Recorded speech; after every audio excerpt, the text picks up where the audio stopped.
All right. Well, it's the Shoot It Straight podcast, summer edition, because we're finally in our summer garb. It finally broke like 40 degrees in Oklahoma. I'm very excited It's been about very it. nice. It's 70 and sunny and Yes. typical Oklahoma weather. Yeah, I know that's what I know that that's not true. It's not true, but it'll be nice and hot soon, but you got to enjoy it while it's here. We definitely do. And we have been. It's been awesome to be out on the golf course. Lots of golf. I think I played 4 days in a row. This week, did you? Yeah, I played Thursday, Friday, Saturday, and Sunday. Oh my gosh, I didn't really think about that. Did I play Wednesday too? Played Tuesday, like a little bit before I got kicked out for women's league. Yeah, you were okay. That's right. Yeah, it has been so nice. Yeah, and I just asked you about playing 4 days in a row because I was thinking they just wrapped up the Masters, and it blows my mind that these guys can play golf.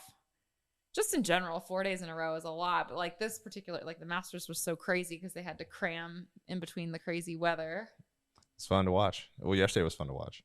So much fun to watch. That was so much fun to watch. I love watching golf. But yeah, they get out there and they hoof it around, and I mean they got to be tired. I'm curious, like we talked about this morning. Like, what do you do today? I mean, I know a lot of them do get like back to work, get back in the gym, but I don't know. Yesterday was an exception. Like if you're John Rahm and you played, they play a round and a half. They started on the 7th hole, I think. So they played 7th all the way to 18. Then they got a couple hours break and came out and played all 18 again. Under that pressure, I'd be wiped. He's got to be spent. He's got to be spent, and he's a dad. Like he's got 2 young kids. Like I'm sure they're settling in and traveling back home, and at least taking a day to like decompress and celebrate. I would hope so. But I mean, maybe he got right back to work. I don't know. I think it's like anything else. I'm sure all these athletes have their own rituals in their own way. Like we've seen. I mean, the Full Swing, whatever on Netflix was kind of interesting. Just seeing the different personalities of athletes that are out there, and some are a little bit more casual. Again, like do I think John Rahm is a casual athlete? No, I'm sure he's out there grinding, which is why he's like the 1% of the 1% of the 1%. He's really, really, really good. But yeah, I think any other day they would get right back to work, but it would be an exceptionally long weekend and long day yesterday. Yes. I'd have to think that they're taking it easy today, but we hope that for them. Yeah, maybe not. I mean, maybe they're back in the gym. I mean, yesterday we played on Easter Sunday, and then I did a run yesterday morning, which I haven't, I've slowly started doing that plus golf. So for me, it's like I'm wiped on Monday. like yeah. I mean, I played 4 days in a row, but I never even played a full 18 holes though. I played on Thursday. We had our men's league. That was 9 holes, and it's a scramble. So that's like a low key golf. I played 9 holes on Friday. I had a match play. Started doing match play at the club on Saturday. So I won my match 6 and 5. So I only had to play. You played 12 holes? I played 13 holes. Oh, okay. Yeah. Because then 6 and 5, meaning like I was up by 6, only 5 holes left to play. So the match was over. Which I played terribly. I should have done better than that, but and my partner wasn't having my competitor wasn't having his best day either, but it was a lot of fun. So yeah, and then yesterday on Easter we played 15 holes. 15 holes. We couldn't make the turn because we had to do some family obligations, and then yesterday turned into I mean, I know people that are listening all appreciate like holidays are sometimes like I used to like holidays back when you didn't have any responsibilities, but now they're truly a pain in the ass. And I honestly am in a season of no more holiday participating. Well, it's holidays when it's a beautiful day. You're playing golf, and then there's also the Masters on. So it's like all we wanted to do yesterday was play golf. Just wanted to watch the Masters, and hang out, and it was fun. We tried to do a quick, little family visit, and it was just kind of like road detours and trying to get some Sonic. It was closed. Like there were just no things. That was a bummer. Total first world problems. Wanted some diet cherry limeades. Just wanted like a nice cold diet cherry limeade after playing all day. Maybe we'll get one after this. Okay, maybe we will. We'll try the app again. Since moving to Oklahoma, I've added like 4 fast food apps to my phone. Well, they're all for treats. It's like actually not anything. It's not any like fast food. Like we don't get a burger. We go get cherry limeades and. No, we don't. We don't go do fast food or anything like that. We definitely cook a lot. And we don't Uber Eats. We never order food like that ever. But like some of these apps are so funny, and they give you like these really great point systems and deals so when we go get our Andy's steal. custard, I got a Dairy Queen app now because apparently they're doing 85-cent blizzards.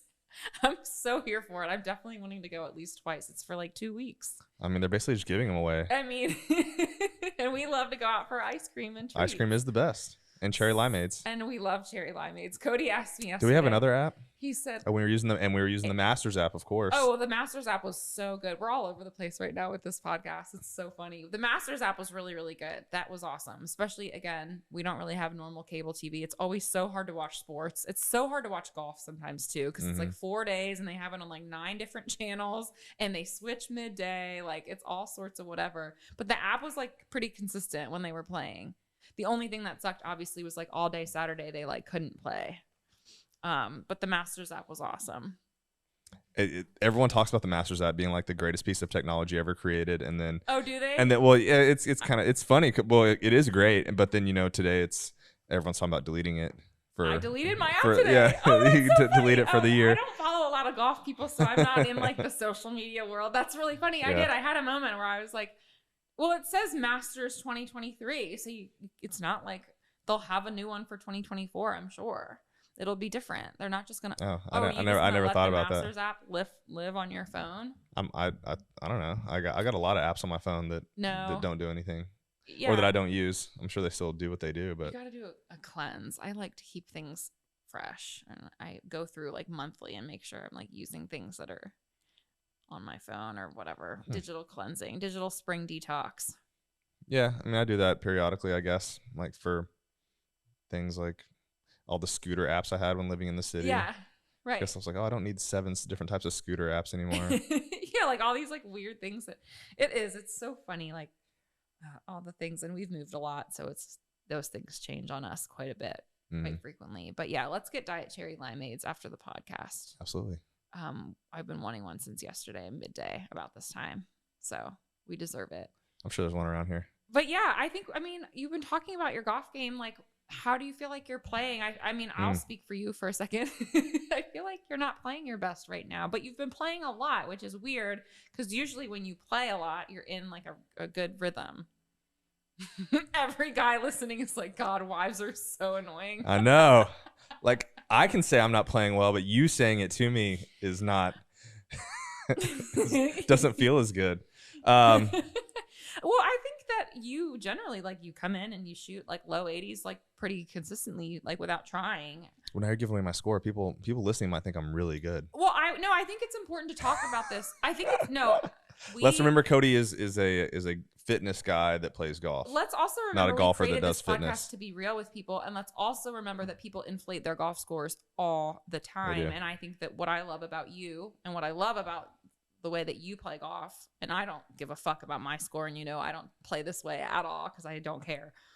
But you are honest with your scoring. You always keep score. You always keep integrity with your score. Like, even if you're playing with me and we're like fucking around, like, you're always pretty consistent about, like, you're really good about keeping your score. I think there's a couple of times where you've like played so bad that you've been like, fuck this, or if there's like something weird that happens where we need to skip a hole and pass people, you've done like, but you're always so consistent. If something changes the game where like the score is no longer valid, you'll like especially like skipping a hole or something like that, like I'm no longer gonna like, I'll give myself a par for that hole. It's like, no, but you're honest about your score. Well, like, like yesterday I remember what did I do? I pulled my drive off the tee, and at the course we play at Meadowbrook has a lot of trees. And I mean, I hit my ball, it hit a tree, I don't know, probably only went 100 yards and hit a tree and came straight down. And you were like, on 12? Yeah, it was 12. Yeah. And it's barely in front of the forward tees, and you're like, just hit another one. I'm like, no, I got to go figure out, I got to go play that one and figure out how to make a score out of this. It sucks. Yeah. So like, and because, you want to keep your handicap, we have the GIN system, like where you score and everyone else can see it. And I mean, if you're going to go play like a league like me, like, I want to have my actual handicap, because I'm going to play against people who are, if they're also tracking their handicap correctly, we should be on the same level. Yeah. Like, I mean, the guy I played with the other day, he was, I had to give him 3 strokes, for the whole 18. So But granted, he didn't get to use the last one because the match was over before that one. But How does that work? You do it every 6 holes or no, something? he got a stroke on the 3 hardest holes. Oh, so that it's okay. predetermined like which 3 holes that's going to be in, and like they have a list, right? So it's like this hole is like the hardest. Oh, it says it on the scorecard. Okay, got like it. you'll get, they rank the holes and then you get strokes on each one of those holes. That's depending on how many strokes you have to give someone. So if you had to give someone like all 18, they would get 1 on per hole. But if it was 17, the easiest hole, you wouldn't get a stroke on. Got it. Okay. We would play that one straight up. Yeah, I meant to ask you that the other day because I wasn't sure how that worked. Yeah, then we would play that one straight up. So we'll see what and then it's going to change for every opponent. Like, I mean, I think I'm in the B flight, so there's an A, B, and C flight, and there's a championship flight. So I'm in the B flight. The championship's like guys that are like scratch golfers plus handicappers, and then I'm the number 1 seed of the B flight. Yeah. So. The next guy I play, who knows? I mean, he's gonna have a higher handicap than me since I'm the number 1 seed. Yeah. So I'm gonna have to give, no matter who I play in this, they're gonna get a couple strokes on me. But it could only be like 2 strokes, or it could be like 4, or 5, or I don't know. So what do you think's going on with your game? Is it because Meadowbrook is pretty hard? Like, it's a hard course. Yeah. So I mean, what's kicking my ass at this course is that I'm a bomber, right? Like I hit the ball far. So like I get away with, I love courses that are more open where like I can bomb it. And like if I'm not behind a tree, like it's cool because, I don't have to be as accurate. And like just because it's in the rough or something like that, like isn't really a problem for me. We end up, both of us, in the trees a lot. The trees are a problem, and you can't hit through that. You can't hit. You got to manufacture a shot around the trees, so it's a bummer. Because like there's courses, especially here in Tulsa, like La Fortune or South Lakes, where South Lakes especially, like I can bomb it and I can miss right, and I'll just be in another fairway. Without trees. There's like nothing on that course. Yeah, I'll be in another fairway with still a line, perfectly. There's no trees. So like, well, there are trees, but there's. Chances are you're going to have a straight shot at the green without a tree in your way. And I'm just in a different fairway, but I'm still 320 yards down there. Yeah. And that's that's no big deal. And Meadowbrook, like you can just be right behind a tree and you're screwed. No matter how far down you hit it, you're pitching out and now you're trying to save par or better or worse. I mean, so that's been a struggle for me, is like, I've got to get my driver straight, because I live and die by my driver. It's the best part of my game because I'm all about lifting heavy and swinging fast. So hitting the ball far is how I score. I don't make long putts typically. I don't get up and down all the time. So hitting the ball far and having a wedge into the green is how I play the game. I would love for there to be less trees on the Meadowbrook golf course. There's some ones that they've cut down that are fresh. I need to learn how to hit straighter too. I've been doing a little bit better. Yesterday, I felt like I had some more straight ones than normal. You did.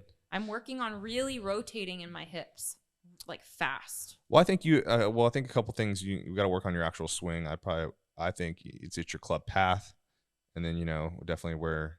Oh, I love that we're on the podcast. You can't yell at me for telling you what to do. I am going to yell at you. You told me that I didn't have a club path problem. Literally, you said that the other day. Do you recall? When did I say that? When I was putting my club down, because I said, do you have sticks in your bag? And you said, you don't have a club path problem. Oh, so then it's the face will be open or closed, or well, that's not club path. You also have a ball position. You put like every single ball, every time you hit, the ball is like way up on your front foot. Like even if you're hitting like your wedge, your ball's like way up on your front foot, and they should be more towards the back of your stance. Yeah, and it's funny because it's like every time somebody looks at my golf swing, someone says something different. Oh yeah, you'll hear that forever. But I don't know. I mean, you definitely have a path problem because your ball slices. Yeah, but it's getting better, and I'm correcting it myself. I know, you're doing good. You're doing better. You're trying hard. I am trying hard. The position though, that's what I want you to do, because you hit a lot of shots fat, and I don't think they would necessarily be as fat if you put the ball in the correct position to start with. Because if you keep putting it all the way at the very front, and you're like hitting like a wedge or an 8-iron or a 9-iron, you got it like off your front foot, you're gonna hit the ground. Yeah. And not the ball. Yeah. But if you just move the ball back. Yeah. But again, I'm not a swing coach, so I don't know. But my game, yeah, that's and yeah, it's just the trees it's not a long course. And if you can hit a good drive and be in the fairway, then it's the not being in the fairway in this course is a punishment. And like a lot of courses, it's not. You can kind of get away with it. No, what we should do is go to another golf course in like a month or so, just to go play See where and we're see at. how things Oh, I definitely want to go to the golf courses pan because out. I like Well, yeah. I like golf courses. So I know, but it's something we should probably actually plan for because it's so easy to just hop across the street and go to the club that we belong to, which is fun, which is great. yeah, I I mean, actually like like it. For me to learn, it's actually nice to have consistency. It's mm-hmm. that's helpful. Yeah, because it can help you like dial in like what clubs to hit and things like that. Well, yeah, yes, I kind of. And how I the don't know if I'm greens quite there go yet. and I where think the greens. it's just less things to think about. Like when you're still learning the game, which I will be forever, but like, when it's just, oh, I know this whole, like, okay, like I at least know what I do here, or whatever. Like it just takes one less thing away, which is nice. Well, because if you don't know the course, there's like some blind shots, and yeah, you don't know exactly like what happens if you hit the ball over there. Like it's nice to know totally that. And well, what is good about our course though is you don't lose your ball a lot. Like there's not water everywhere. There's not out of bounds. Like so, I mean, that's what. Like if it was out of bounds and how tight the fairways are, I would have to put away my driver. I'd have to try to hit my irons out there because it would just be such a punishment. Yeah, that's to miss on, because there's only like really like 1 or 2 holes where you can hit the ball out of bounds and be in trouble. 12 and 11 you can too if you really miss it. That's about it. Yeah, it's not too bad. 2 if you hit it left, but I don't go left. I go right. My miss is right. Oh yeah, 2. You can put that one out into the street. But it's fun. I mean, if it is fun to learn how to hit, because you got to learn how to hit some low shots. You got to get underneath some trees if you only have like one tree to get through, like you try to hit it low and chase it up to the fair and up to the green or something like that. But there's a lot of times where you got more than one tree in front of you, and it's a problem. You just have to take your medicine and try to put it back out and play instead of hitting a tree and then hitting another tree, and then you're in a really bad shape. It's just so frustrating every time. Even when you don't care what your score is, it's really it's just very annoying, actually. Just super annoying. Especially when they come right back at you. Oh my God, like the feedback, and it's loud, and it's everything about it is like so obnoxious. It's like tree, smack, loud, smack, bounce, backwards. It's like, yeah, especially that guy yesterday. I mean, you remember that where we ran into those guys? They were coming up a different hole. Trees. We were all in the trees in different holes. We were all in this of us. clusterfuck of trees. There's like 6 of us over in these trees. And hard ground, like at the bottom of the fucking pit of this tree area. Yep. And what amazes me, like, so these guys are playing the other hole, which is the hardest. They're playing 16. And we were playing 13. And we're going down one way, they're going the other, and 16 is a long hole, and that guy he probably only drove it like 220, and he probably had another 220 or more to get there. And it always blows my mind, like people that drive at 220 and then they think they're going to hit their 3-wood like over 220 all of a sudden, and off this lie, it's not on a tee, it's on like dirt, and you've got to guide it through a tree or something. Like you just think that you're gonna miraculously crush this 3-wood further than your driver that you had in a perfect setting a few minutes ago. Like, no, sir. No, and he smoked it right into a tree, and it came back at us. Everyone thought that they were going to be hit with the golf bullet. Yeah, and that happens all the time. It's crazy people that do that, but it's golf. It's what we do. I mean, maybe he hit like the worst drive of his life, and he's a lot better player than that, but it didn't look like it. But I don't golf. So that's like what my biggest struggle is. I mean, granted, like, when you don't play for a while, like your short game is tough, like getting your feel back.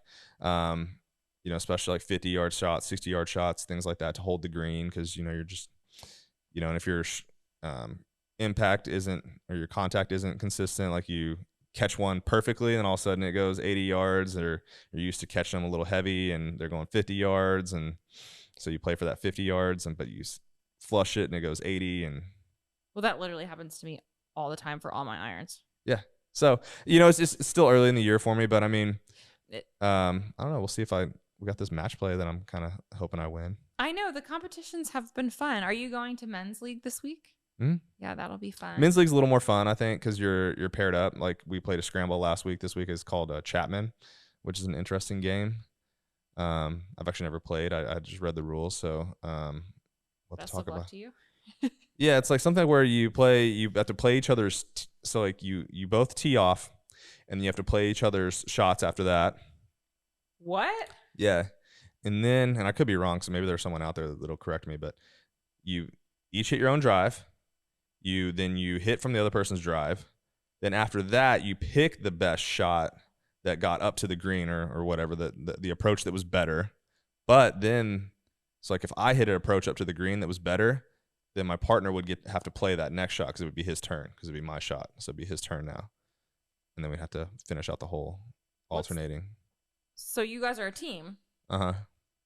Oh, that's interesting. Mm-hmm. I'm here for that. That's fun. Yeah. So it's like best ball. No, not really. It's really just different. It's interesting. I mean, I've never played it, and I could be mistaken, but that's how I interpreted cool. the rules that I read. That is really cool. It could be fun. You don't get to pick your partner. You're gonna just get. You can pick partners, but I don't know. I'm new, and I don't know anyone, and I want to like meet different people. So like, just let them pick for you. Yeah, and like, I mean, I guess I could like, there's a guy that I got paired up with last week. He was cool, and so were the people the week before. So like, I guess in theory, like, yeah, I could be like, hey, Bill, like. And the guy's name was Bill. Yeah. And I'd be like, hey, Bill, you want to like be on my team this week? And like he'd probably say yes. But I mean, like I want to meet people, so like I'm cool with like the randomness. That'll be fun. Yeah, it's fun. And like we had our Easter brunch there. Like I mean, the country club life is fun.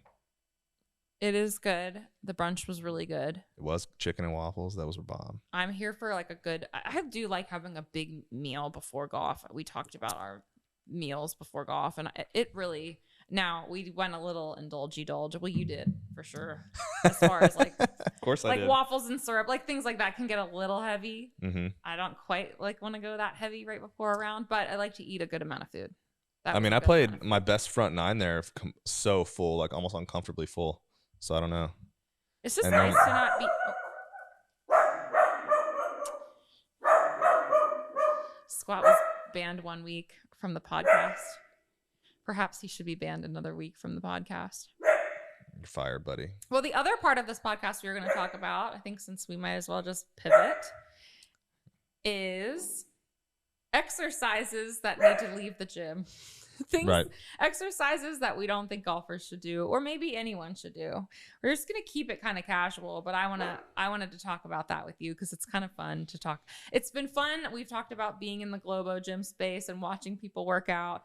But we both also like have done workouts ourselves and done plenty of group X workouts where we do like kind of goofy movements. Mm-hmm. I also just got a meme. Kat always sends me. Shout out to Kat and the things that she sends me in my DMs on a regular basis. We entertain each other all day, every day. And she sent me this one stupid video. I mean, it's kind of had to be their moment, but it was basically just like it's like trainers be making up exercises like every day at the gym, which trainers actually kind of.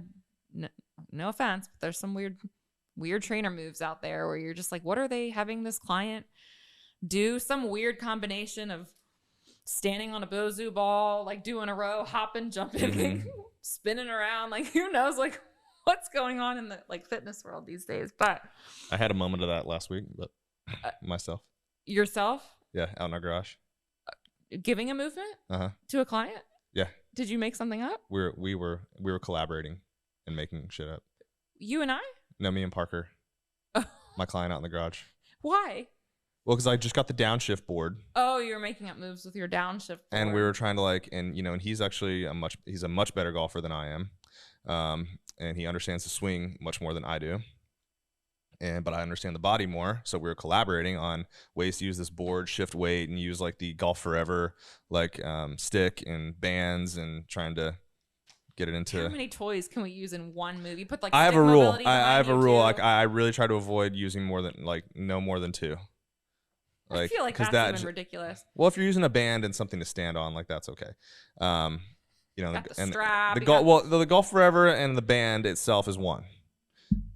That's two. No, it's one. It's connected. I'm calling it one. And then the downshift board. But the downshift board is like not made for the gym. He made that for to take out and hit like practice shots, So that's funny. Yeah.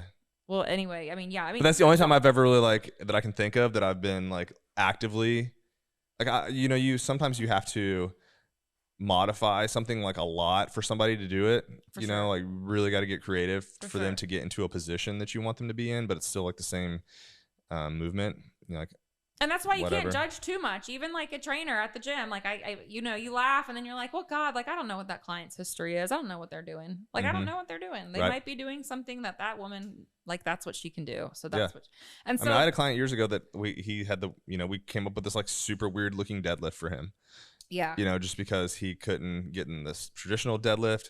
Sumo was really weird for him, and so he ended up in this like kind of hybrid deadlift situation that, you know, from my point of view and everything he felt about it and the weight he was pulling and how good he felt afterwards was effective. Yep. But nothing like what I was doing the other day, like in the garage, where I was like literally like, hey, we're just gonna mess around and see if this works. Well, that's funny. I don't think you told me about that, so it's funny that came up. That you literally recently invented a move. We'll have to see it on coming to your Instagrams. Oh, it soon. is. Well, and I'm in communication with Downshift, and I was talking to him about it, and you're like, is it okay that I do this really ridiculous move on your surfboard? It's a surfboard. Okay. It is. It's a downshift board. It changes your weight. But anyways, no, I told him. I was like, I'll have to send you some videos of stuff I'm messing around with. That's cool. Yeah. I'm sure he was here for it. Yeah. Yeah. I mean, that's like, you know, it's not like there's no rules. There aren't any rules. I think that's an important thing to say before we get into this conversation of movements that we think should either die or that are just pointless, but that are okay, is that there aren't rules. Any movement goes, obviously. It's cool if the movement is being done for fun. A lot of the movements that are done out there are really just going to be some form of cardio. I'm sure we'll talk about that. But like, there aren't really rules.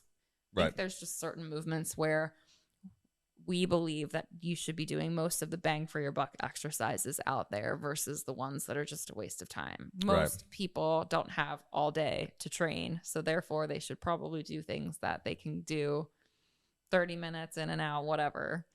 So you go first. Maybe your move is the one that you think isn't that good, but what is a movement that you feel like is not either just no bueno or specific to golf, shouldn't do it? So I'll start with the easier one for me, the specific to golf. So I would really kind of err on the side of caution if you're going to, and these are great exercises on their own if you're really good at them, are Olympic weightlifts. So like we're talking, there's only two Olympic weightlifts. There's the snatch and the clean and jerk. One of my clients wrote me, he said he listened to a podcast and someone said that you shouldn't do Olympic weightlifts. It was a golf fitness coach, and you shouldn't do the clean deadlift. And I think they were just confused. Calling something a clean. I mean, there is a clean deadlift. There is. But I don't think that's what they were actually referring to. I think they were talking about the full clean. So anyways, but you should deadlift. You should squat. There's only two movements in Olympic weightlifting. They are the snatch and the clean and jerk. And they just take too much skill. They are just, most people need maybe, let's just say decades of practice to do those well enough to get the power and force created to make them efficient for you to actually put into your training. So, you know, there are some golf fitness guys out there that talk about doing them, but your normal person doesn't need to do them.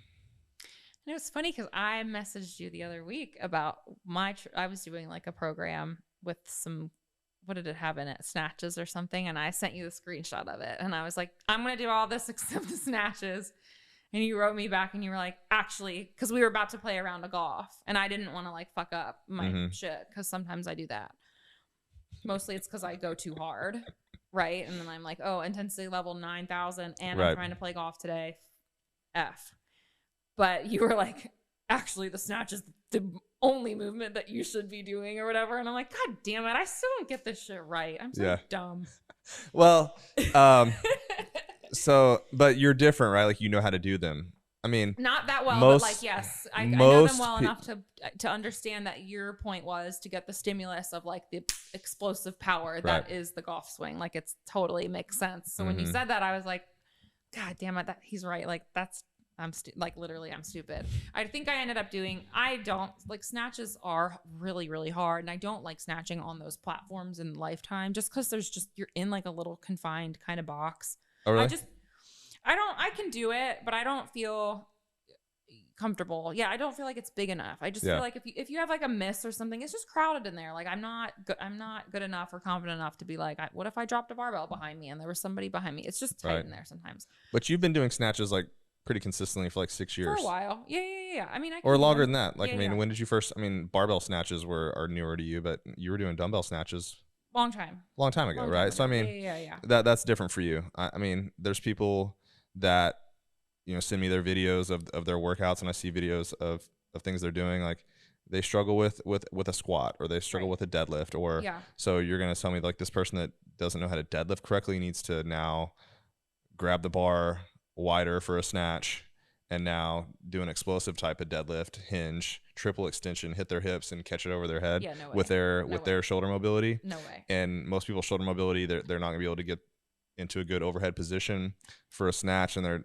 or to catch a barbell in the front rack for a clean and then jerk it up over their head. Like, no, most people can't do that.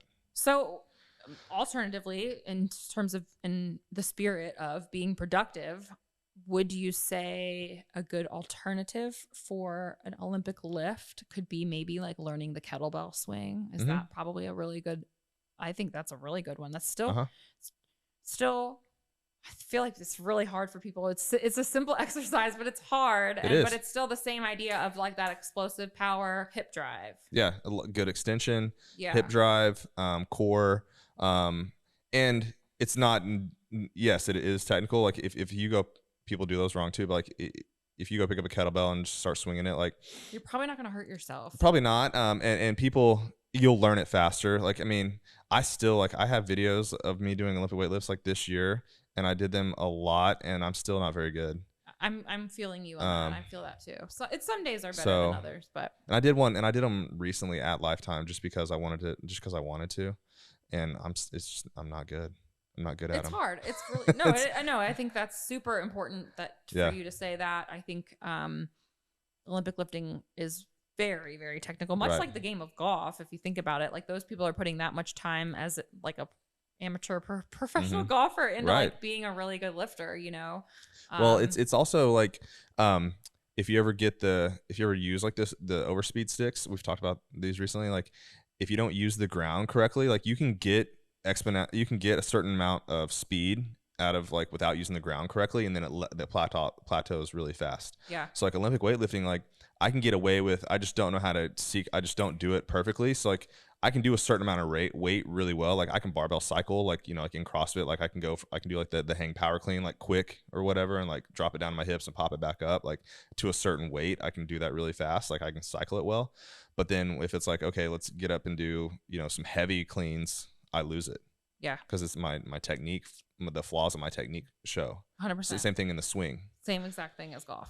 Yeah, like you can get away with X amount, and then as soon as you start, there's just a ceiling, and then you have to fix your technique to get to that next level. That's right. I love that. So there's only two, the clean and jerk, and like that's with the barbell. Like I don't like people that clean dumbbells usually just end up curling them. But I'm down for some dumbbell snatches though. Oh, so God, I could do a dumbbell. I'm cool with the dumbbell snatch, dumbbell thruster, which is not a clean and jerk. It's a thruster. Those I'm cool with. It's the barbells, and then I just really don't like, because you have to tell someone to get like really heavy dumbbells to make the clean actually a clean, or else they just curl them. They do. And I've seen that years. I've seen that a lot. Yes. Yeah. People aren't grabbing the weights heavy enough for them. For sure. I love that. I'm not going to. Is it your turn? I'm not. Yeah. And I'm not going to speak to golf specific ones. I'm not the golf trainer here, but I do want to. But you are the trainer. I need to highlight the, I don't know what to even call these. And I'm speaking generally, but they're more of the, not compound lifts, but like compound movements need to die. So I have one set of dumbbells. I'm going to squat with them. Then I'm going to curl them, and then I'm going to step back and lunge with them. And then I'm going to barbell, or then I'm going to hammer curl them. And then I'm going to put them over my head, whatever, like the combination. I'm glad you said this one. Okay. I like this one. It's still a thing. And the reason I get so like, about it is because like, holy shit, I remember these workouts were in like Cosmo magazine or whatever 25 years ago or 20 years ago. And they're still at the gym. Like you see guys and girls. This is like, oh, I will say, like, I think women are more biased to workouts like this, again, because it's more like, here's like a 10-pound dumbbells that we always pick up, 10, 15-pound dumbbells. And here's the 98 things that you can do with this one set of dumbbells. But I see guys at the gym that doing this stuff too. So it goes both ways. And it's like, dude, this is the least effective way for you to be doing any of those movements. If you're just using one set of light dumbbells to do your lower body and the same set of dumbbells to do an upper body movement, like doing a lunge with a bicep curl that ain't it. That ain't it. That's not, that's literally effective for nothing. I don't even know what the hell that is, other than you're really good at lunging with dumbbells in your hands and doing a bicep curl. Seriously. I know.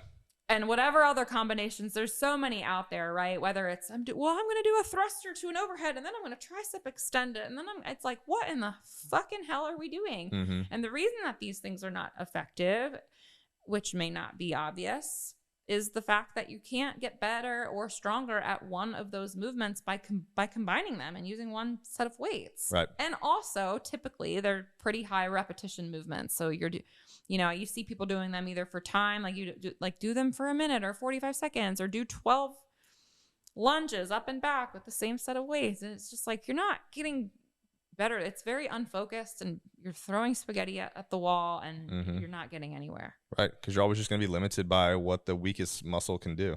That's right. That's so exactly you have to base your weight selection, and then the overall fatigue and stimulus is going to come from the weak part. Yeah, you're like, oh man, my arms are getting so tired when you're but you're lunging. Right. So you should probably go grab 50-pound dumbbells and go lunge. And that's what's always tough with, like telling someone to do like a goblet squat or even like a shoulder double squat, right? Because like that's why, I mean, there's some people like, oh, I can't use the barbell for whatever reason they say, but it's like, you're really limiting your legs, because your determining factor is going to be how much can your arms hold, right? Like how for example, like let me just brag real quick. Like I can do this morning, I did 5x5s with 235 for front squats. And there's no way I can grab 220-pound dumbbells or 115-pound dumbbells and put them up on my shoulders and do front squats. It just doesn't work that way. No, it doesn't work that way. So like, yeah, you're always going to be limited by the factor. And like, I mean, I still see people doing the squat to curl to press. I think that was in NASM. I think that was in their handbook. It probably. I wonder if it like still is. We should open up some of these. Like, I bet you they haven't changed. I can't remember who I gave away all those books to people, but yeah, like the squat to curl to press, the like split squat, lateral raise. Yes. Oh my gosh. Yes. What else? And then I mean, there's some golfy movements that they kind of do that stuff. Like they add in like, if I'm gonna do, I can't even think of it off the top of my head, but yeah, if I'm gonna do this like lower body rotation movement and then like a band like press or something, it's like, well, now I'm just kind of putting two things together when maybe I could just do a hip mobility exercise if I'm really trying to open up my hips, and then get a heavier band or get in a different position to do like this banded press. I don't know. I just came up with that off the top of my head, but you would isolate the two movements. Yeah, you're taking two isolated movements and watering both of them down. Yes, big time. Yeah, that's mine. So that's kind of like many movements, but that's my category of quote unquote exercises that I think need to die. Yeah. Yeah. Do you have any other ones? I got a couple. I really, if you follow my programs, I can't believe no one has asked me this yet, because this tool is very popular in golf fitness. It's the Bozu ball. Let's deflate them all. That I don't use. So, but a lot of people do. I mean, and I don't want to sit here and like knock like other people, like they it may work for them. I don't find value in the squishy, ball. And like people are like, well, it'll help your balance. I'm like, I don't know. I don't think so. And I think they've done studies that show like it doesn't help your balance. Because I think like what our brain is trying to do, our brain does try to find balance. So if it's on like a squishy surface, our brain is smart. So it's like, where would I actually find balance on the squishy surface? Balance would be to get off of this squishy surface, right? Like this actually isn't training you to do anything. Yeah. You don't play golf on a squish. I mean, actually the course was pretty soft the other day because of all the rain, but not like a Bozu ball, right? Squishy. And it, and so for the balance aspect, I think there's still some research out there on that, but the things I've read show that it didn't help people's balance when they like put them through trials and things like that.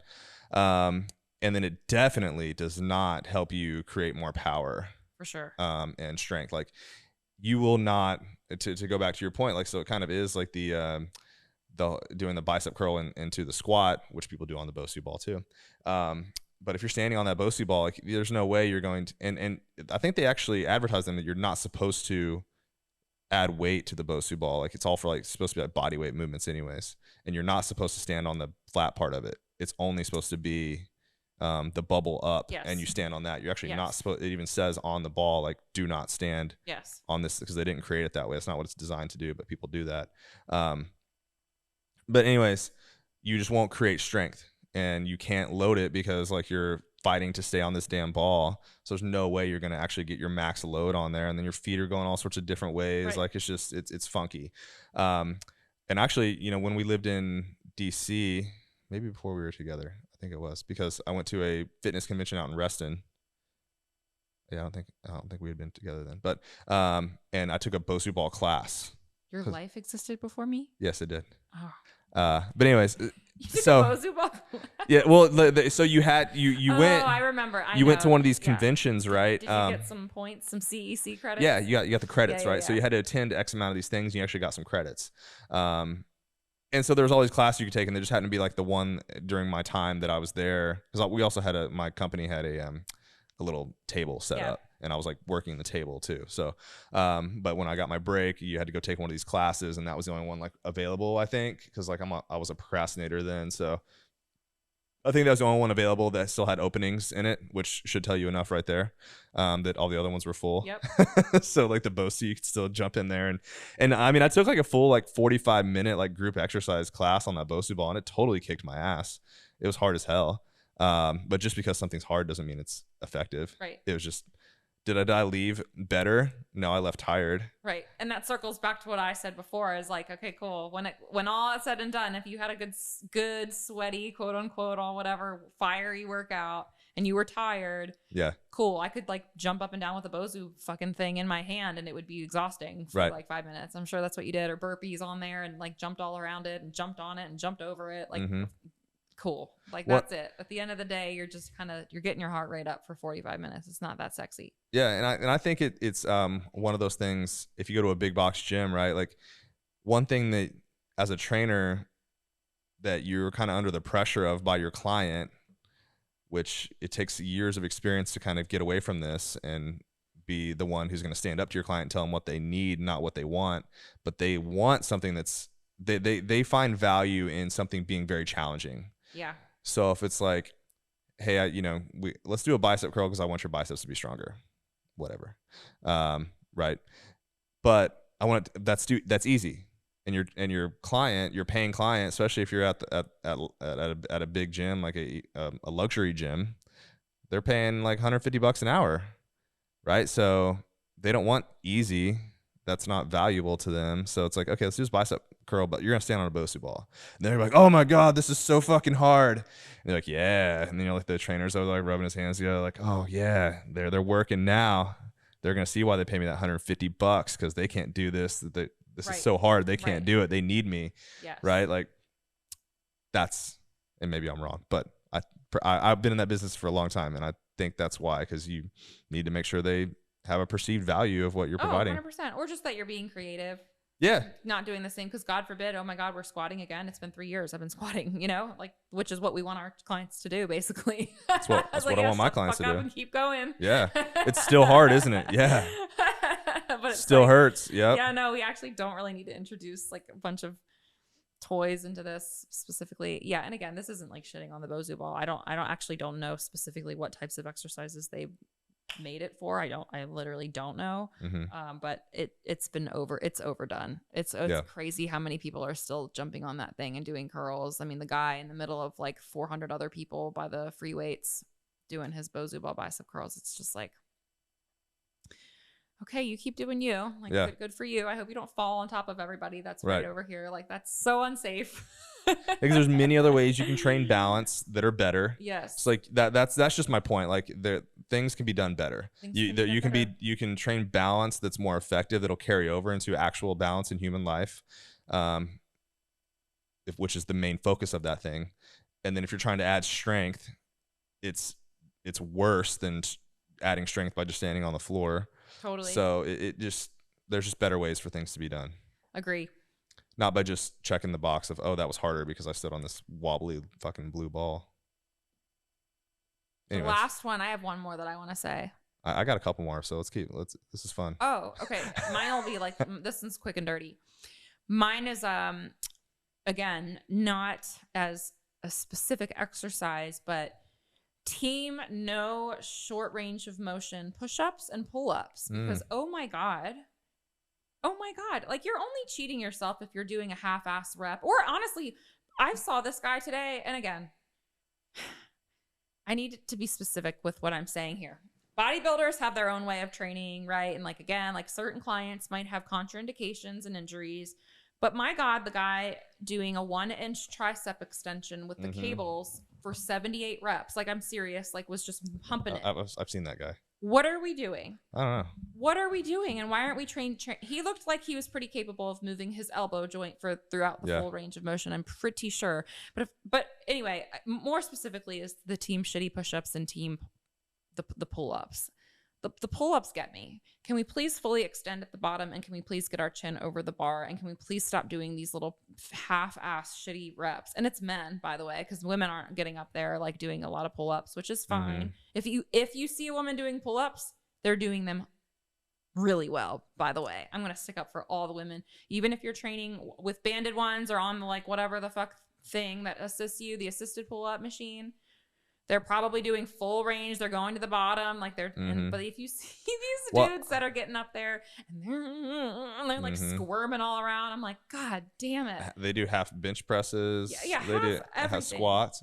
We're not, and it's men. Like maybe this could be a whole topic, right? Yeah, why we might men have to podcast this one. Yeah, we'll do this different because I think women, and I think women, well, one, they're a little bit smarter, and they don't have as much ego. But I think probably because the gym is so like this like masculine like place, I think women probably research it a little bit better before they go in and know what they're doing. Yeah. And they also know how to do things correctly. Yes. Instead of the dudes like, oh, I'm just gonna show up and I'm gonna do whatever the fuck I want. You know, do what I want and just move a bunch of weights around. Yeah. Where women are like, hey, like I want to do these pull-ups. I'm gonna do them right. And if I'm not, I'm gonna go over to that machine. I'm gonna do them like this. Yes. I'm gonna do my squats like this. I don't care if there's only 5 pounds on the bar. Yes. And then their form is like and their form's like great, pretty beautiful. Yeah, it's usually the women like usually have like great form. And I probably look like a creepy guy sometimes. I'm like, oh, that's a good looking squat. I know, but but you see, I can attest to that too. I'm like, oh, there's another girl like actually squatting below parallel. Oh, there's another guy moving 3 inches, putting 3 plates on both sides. Good for him. Good for you. But it's wild, and it's like funky stuff.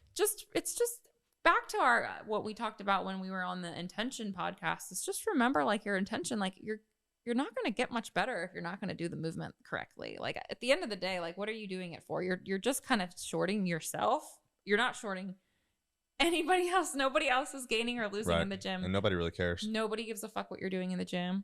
Just do it the right way. Right. Do it the right way. You're going to get so much more benefit from that. Doing one really good pull-up seriously is so much better than like 6 terrible squirmy ones. Right. So that's my other one. That's it. Those were that was my 2. But what else do you have? Well, this really so a common trend in the golf fitness space is taking CrossFit workouts and maybe swapping a movement out, maybe not. Like if you take like an AMRAP or a Metcon or something like that. Okay, let's just high level AMRAP, as many rounds or reps as possible. Metcon is like metabolic conditioning, which is typically, let's just call it a short workout on 10 minutes max, could be less, where you're kind of an all out effort. It's hard. I'll be straight up, like I do some of these in my program. Like on Saturdays I have conditioning days and I'll throw some Metcons in there. Yeah. But that's not that's like that's one part of a workout on one day. Like that's 2% of what I program. Right. And there's a lot of programming out there that's just like they're just taking CrossFit, maybe changing the movement out of it, and all of a sudden calling it golf fitness. So Why like is that getting if applied to golf? I'm confused. I think it on comes that. back to like, you know, again, like they're hard, like it's going to make you sweat. It's challenging, like, cause it pushes you, it's high intensity. So people see there's a perceived value. And like in golf fitness, right? Like if you think about what makes you a better golfer, it's just making your body better. So like if you are out of shape and a workout, almost Right. any workout out there is going to get you in better shape. Yeah. And if you practice, you're going to get better at golf. Right. Like it's really not rocket science. It's the whole like diets work until they don't thing. Yeah, Like, cool. like- That'll be cute for like 6 weeks, and you'll burn out on it, and you're not going to get better at anything. And you'll reach the ceiling and it'll be stuff like that. So like Yeah. if you see like a workout like that has like burpees, like I just don't think are. We've done a shitload of burpees, burpee broad jumps, burpees in Spartan races, burpees in high rocks, burpees in workouts, burpees over the bar in CrossFit. Done a shitload of burpees, right? For a golfer, I really don't see the point of a burpee. It's like, because if you're doing it fast, right, like you're supposed to, like you gotta drop to the floor pretty hard. You're supposed to flop to the ground, and you know, golfers, like I find it to be really painful on the, like it can bang up your wrists, Yeah. right, make your wrists a little sore if you're dropping to the ground like kind of fast. And usually you don't just do 2 burpees, you do several burpees. To fatigue. Yeah, and so like that just bangs up your wrists a little too much. I just don't really see the point of doing a bunch of burpees. Yep. So that's, you know, that's a telltale sign of a CrossFit workout right there, is if it has a burpee in it. I don't see the point in that. So yeah, that I don't know why that bothers me so much, that I just see these, because it also lacks creativity, and all you're doing is like all of a sudden. And it'd be the same thing if they tend to do it with the CrossFit. It's like not bodybuilding. Like people aren't taking bodybuilding workouts and being like, hey, chest day, back day, arm day, leg day, here's your golf specific bodybuilding workout. Like that's not out there. It's CrossFit that they're pulling it from. So I don't know why they do that, but they do it. I don't know either. I don't know. It's out there. I'm trying to think of like a theory of why I think it's out there. I think again, it's back to just that's what people like. That's what people like. Yeah. People like the whole. It sells. It's hard. It's It hard. sells. I'm sweating. This kills There's me. billion-dollar They love to industry say of that out there. Yes. You know, so I get it, but then I don't get it. You like to post no rest days. Like that culture is still out there a little bit. Like we're a little bit removed from that. We had our phase of that, but like, yeah, it's wild. It's totally wild. To me, like just outsiders, non-golf trainers perspective, it's just more like the stimulus. Like nowhere in golf are you doing a 10-minute explosive fucking, that doesn't apply ever. Right. Breathless. Like, Yeah. oh, fatigue. I'm like, no, we talked about that. We talked about doing that, by the way. We talked about like, it'd be kind of cool to add a fitness, like an extra fitness component to golf. Oh yeah. Because we were talking about how like, you know, I mean, me and I, you know, I'm 36 years old in great shape, and I could lose. And like, I'm playing this match play, like, and my next opponent could be a 75-year-old guy who can barely walk, and he could kick my ass. Yeah. You know, like, Yeah. and it won't be shocking. Yes. But yeah, if we added in like, hey, we got to do X amount, we got to do some, we got to do some fitness thing before this. Like, then I just want to be like, can we just run for like 2 minutes before every hole? Like, because then I'll maybe have a chance. Yeah. Be a game of attrition. My ego is bruised every time I play golf. Yeah. But if we add like a push-up contest or something beforehand, yeah, I'll definitely win. Like we got to do pull-ups and like do this and do that, like before each shot. Like we got to put a weight in the back of your golf cart. Then we got to like do this and that. Put a weight. Yeah. If we can make this much more athletic. And who knows? Like things evolve. Like who knows what'll be around in 20 years? That's like maybe funny. we'll be doing like a Spartan golf course. That would be wild. I do want to like also though say, and I've said this before, golf is hard and like is athletic, and it does take a lot out of you. And like playing for 4 hours is fucking hard. So like, just I do think that golfs are athletes. But yeah, like so to your point, like the golf specific workouts that are CrossFit like, I'm like, just doesn't apply at all. That's back to where I'm like, cool, you're better off walking for 90 minutes, like doing a nice, or a ruck, even like a 20-pound, 15-pound ruck walk, you know, just getting used to having weight on your back and just grinding it out, steady state, zone 2, zone 3. Like, I don't know, just not CrossFit ever. Like you do not have to touch a CrossFit workout to be a golf athlete. No. Period. I mean, and I put, like, you know, like if you see my Saturday conditioning workout, which if anyone wants to check it out, like on Train Heroics page, you can see like a sample of my workouts on there. I do put in like what I'm talking about is like, if you see like my Saturday workout, one of the blocks in there is CrossFit-y. I put that in air quotes, like, because it starts out with a row. It's only 1 minute to get your heart rate up, and then you've got like 3 or 4 movements to do that are like a deadlift, or and then I'll do like a rotation. I'll do some kind of core move, or it's always upper body, lower body, core, and then a cardio, like a rower or skier or bike or whatever it is that you want to do. And that's the closest I get to it. Now, if you see like someone doing like 10 rounds of something, like I wouldn't, like, that's to me is too much, right? Especially if it's like, unless it's like 10 rounds of 2 reps of something. Like I just don't see a need for a golfer to do like 10 rounds of 20 reps of something, like a lunge. I don't know. That's just a lot of volume. And well, and again, it wears you down. And then like the other side of that is like, not only if just because you can do it doesn't mean you should, because then it's like you get out on the golf course and it's like, well, if I do a lot of burpees and I haven't in a while, or just in general, if you do 150 burpees, whatever, 50 burpees, 20 burpees, your chest is sore, like your back, your shoulders are sore, then you're like genuinely just kind of fucked up. And then your golf game probably isn't going to be so good if you're very fatigued and just really sore and feeling crappy. I mean, when last summer when I trained for CrossFit and to do some competitions and things like that, my golf game was super shitty. Yeah. And now, I mean, I'm not playing my absolute best, but I just got to fine tune some things. But I mean, yesterday I was going to shoot in the 70s. Yeah. And you feel good. I think that's another part. I mean, yesterday, right? Your score is one thing, but you're also feeling pretty good on the golf. I was going to break 80 yesterday. Yeah. We were we're on the 15th hole, and I was only I think I was like 5 over on like the 15th hole. So I mean, I was gonna it turned a corner yesterday. So I mean, but yeah, if I'd done like Fran the day before, like no, Fran's a CrossFit workout, but I would have been wrecked. We would have been wrecked. See, I mean, sadly, I could go on and on about like exercises not to do. I don't want to sit here and like kick that drum too much, but I made this tweet not too long ago, and I got some people that replied to it. Like, there was people like, there are no stupid exercises, right? That used to be a saying.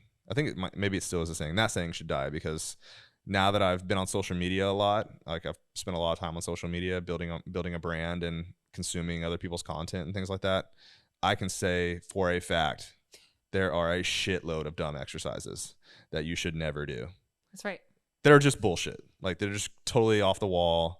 Like, I mean, I know flow is like a popular thing, like where you get your kettlebell and you flow it all around, and you do this and stuff like that. And if you like to dance, and if you're like getting into like a vibe and a mood and stuff like that, good for you. But like, if you're just doing these asinine like 50 different things in a row, and it's a flow, and you got to learn like choreography to do it, like, just like, what the fuck are we doing? Yeah, that one might not be for you. And again, there is a component, and I think we'll close out like just saying this. There's a component to exercise to remember that it's meant to be enjoyed, right? So there's, if that's what you're after, and you're chasing the like, I just want to move my body and have fun, then that's where like some of these movements then like have at it. If you're not hurting yourself, if you're not like putting yourself in danger, like, if that's cool and that's what gets you up and moving, and you want to flow with your kettlebell, like, good for you. Like, I mean, go do that. Like, let me like kind of rephrase that, I guess, because if you enjoy that and you find happiness in that, and it will help you get in shape,